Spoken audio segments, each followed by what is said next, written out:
So whatever happened with that whole Anthropic versus the Pentagon supply chain risk drama? It's taken some time to work its way through the courts, but a federal judge just struck down a Pentagon blacklist that had triggered sanctions across the federal agencies. The label read, security threat, but the evidence showed that the Pentagon simply punished the lab for refusing military uses. So what does this actually mean?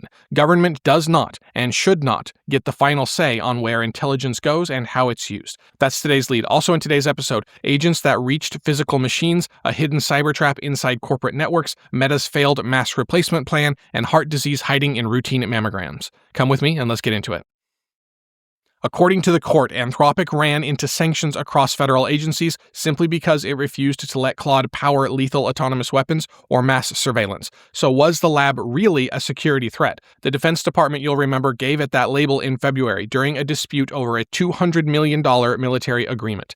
The government had requested using the AI for all lawful use, but Anthropic held its red lines. Agencies normally read a supply chain risk designation as a signal that a vendor may be compromised or pose a threat. Treasury, State, Homeland Security, and 6 other agencies followed the Pentagon's label with action, and yet reports said that the government was also discussing a collaboration with Anthropic on its Mythos model at the same time. That contradiction undermined the label. An institution that truly feared sabotage wouldn't keep courting the supposed saboteur. On Thursday, U.S. District Judge Rita Lynn threw out the designation. In her 59-page decision, she didn't hold back. She called it illegal and baseless, arbitrary, capricious, and abuse of discretion, and unlawful retaliation in violation of the First Amendment. So pretty much on par for this administration. So the answer is simply no. The Pentagon used a security label to punish a supplier for refusing to drop its limits. The court found the government retaliated where it had claimed danger. All 9 agencies must now lift the sanctions that they imposed.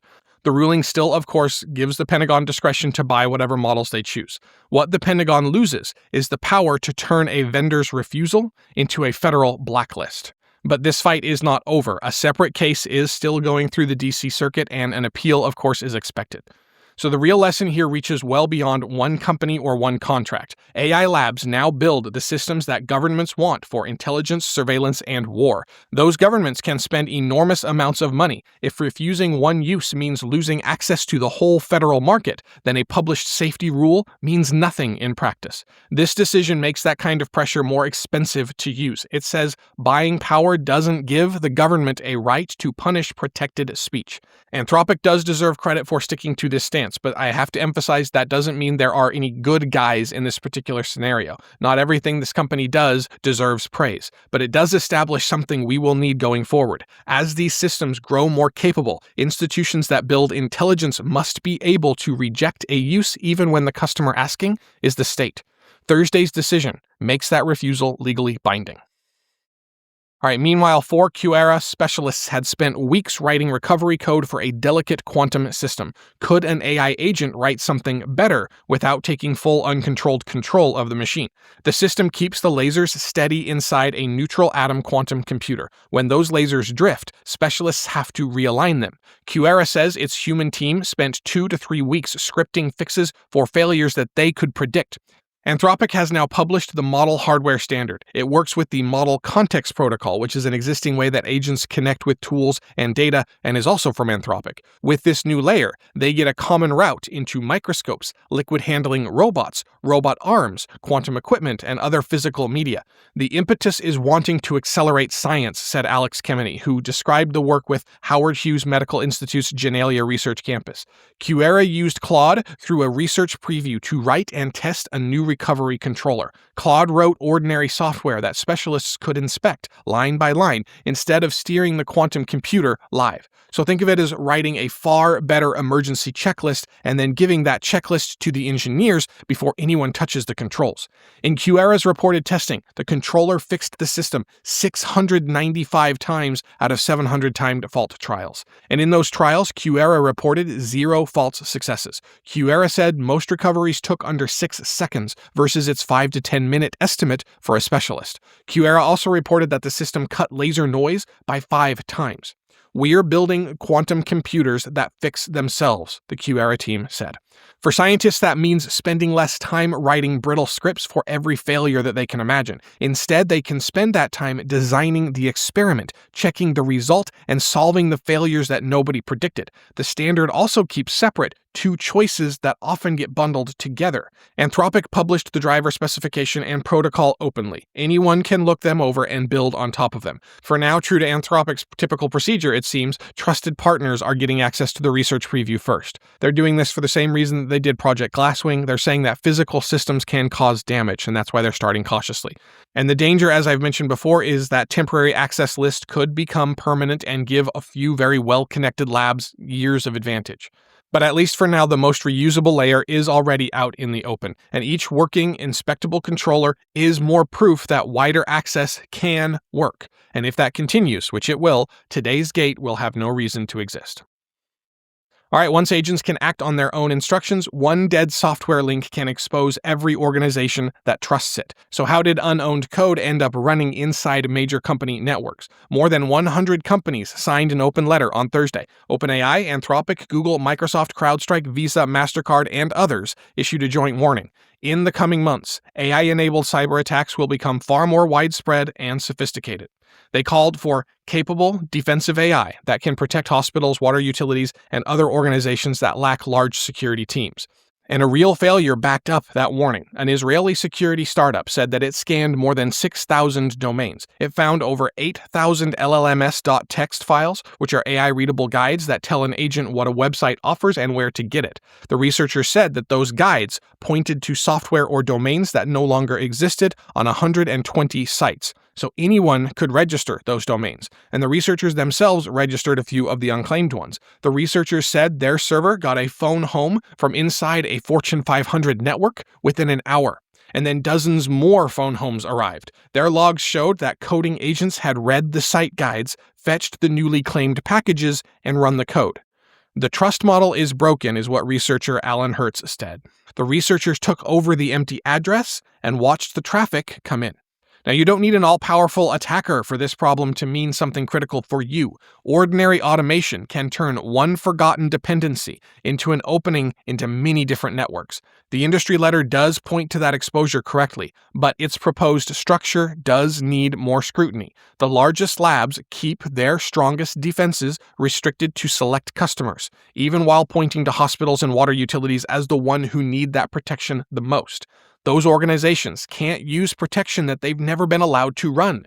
The same capability that fell into this trap also points to the fix, an AI system that can scan thousands of sites, spot every abandoned reference, and claim or block it before an attacker gets there. That's exactly how the researchers found this problem. The basic fixes are really cheap. Keep a registry, add a digital signature, and check who owns a package before an agent runs it. Attackers and defenders are now using the same tools. Defense wins if those checks reach everyone, not just the paying customers of the company selling the access. All right, meanwhile, an internal plan at Meta reportedly considered cutting up to 60% of some teams and replacing much of the work with agent-written code. Would having far more code actually let a small group of people run the company? Reuters reporting describes Project OT, which is short for Organization Transformation. Executives came up with the plan at a January retreat in Hawaii. AI agents would handle most of the work, with a small human staff supervising them. Meta planned the cuts in two waves, one in May and one in November. And reported Meta figures from the test showed code changes up 220%, but shipped features, software that actually reached users, rose only 36%. And the gap showed up elsewhere too. According to those internal metrics, major incidents went up 40%, and time spent just putting out fires rose 70%. Employee sentiment dropped from 74% to 55%. The agents also took large-scale disruptive actions that surviving workers had to clean up. Hours before layoffs were set to begin on May 20th, Zuckerberg reportedly called off the second wave. And in the end, Meta cut only roughly 10% of the group. Meta confirmed the layoffs and said it wants to become AI native, but Meta did not confirm the reported internal details, which came from people familiar with Project OT. Now, this experiment doesn't prove the jobs are safe. The agents did take over a large share of the code writing work, but they couldn't do the whole job. A software job also does mean deciding what should exist and fitting it into other systems, catching breakage that no one expected, and taking responsibility when something fails at 3 in the morning. Project OT treated that whole bundle of tasks as one job to replace, and that was the mistake. Meta's own internal metrics broke that bundle into separate parts. Now, other evidence points the same way. A study of more than 21,000 firms found that firms spending more on AI grew headcount faster in judgment and integration roles, including entry-level jobs. Now, that's no comfort for somebody who's already lost their job. Getting back into work has gotten harder for some displaced workers, and 5.6% of recent college graduates were unemployed in early 2026. It's still not an easy job market to traverse. But the hopeful part is precise here. AI can do more of the repetitive production work, which makes people's judgment worth more. The urgent question then is who receives that gain? Meta planned to grab that gain by cutting jobs. Its own results showed why the people who join, check, and own the work still for now remain central. All right, that same split between one task and a whole job shows up in medicine too, where a screening system built for one disease has missed an under-recognized heart risk in women. Can a mammogram taken to find breast cancer also flag heart disease? Researchers at Tel Aviv University trained a model on over 97,000 mammograms from almost 30,000 women. The average patient was about 54 years old. Heart disease is the top killer for women, but most heart research has focused on men, and women can show different warning signs. A radiologist reading a mammogram is looking for tumors, but the model also spotted calcium buildup in blood vessels and tissue patterns tied to heart disease. It scored 0.86 for detecting a history of stroke and just under 0.80 for high blood pressure and coronary heart disease. And that signal held across every age group, whether or not the woman had cancer. Dr. Vienna Copeland presented the work at the European Society of Cardiology Congress in Munich. The initial AI analysis wouldn't need any extra scan or radiation or equipment, and the second read would be added to a process that is already funded and scheduled. But there is one big catch. Researchers are still trying to cut down false results. They said the system must move from experimentation to clinical implementation. So women cannot ask for this heart disease reading quite yet. 80 to 86% is still not a high enough accuracy rating. Medicine has already collected this information in images gathered over decades. We only checked those images for one condition, and we ignored everything else that they showed. AI changes that. A scan taken to check for cancer may also show clues about the heart. An old chest scan might hold an early warning sign for a completely different disease. The expensive part, which is getting the patient in and taking the image, is already done. And this adds to the radiologist's job instead of replacing it. The model runs a second visual check. Clinicians still have to judge the finding, explain it, order follow-up care, and decide what it means for that patient. The next medical breakthrough might not need a new machine. It may come from looking harder at the images that we already have. All right, bringing it to a close for today. So can a lab say no? Should a lab say no? Should the government have control? Thursday's ruling says that a government can pick another supplier, but it cannot call retaliation a security finding and then use that to punish the refusal across 9 agencies. And that distinction is important because capability is moving fast and landing unevenly.